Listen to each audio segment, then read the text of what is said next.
Hexaflexagons are paper polygons with a hidden structure that enables multiple faces to be revealed by flexing or folding the paper in a specific sequence.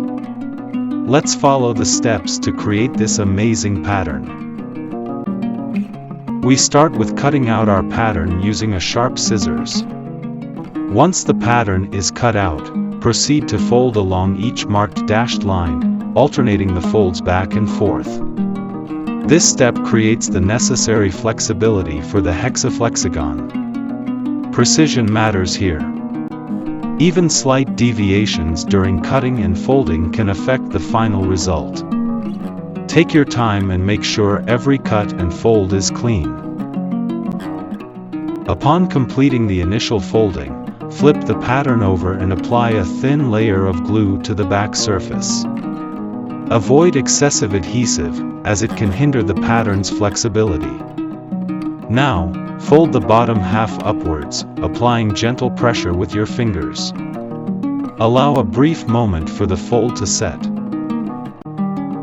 Next, we fold the paper along the indicated line. Your pattern will gradually take shape.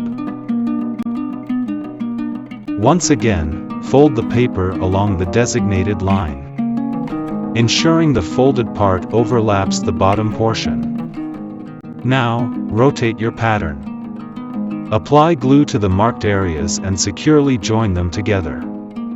Your hexaflexagon is almost done.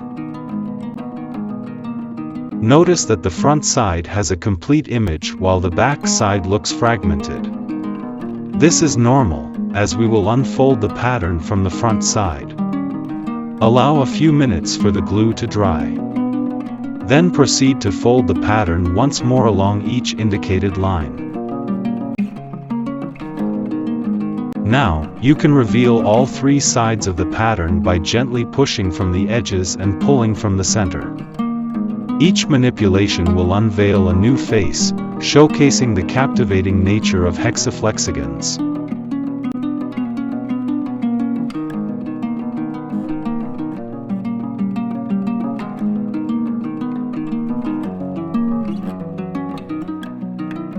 You can find this hexaflexagon pattern and many others in the book titled Folded Wonders, Hexaflexagons of Art, Cities, and Icons.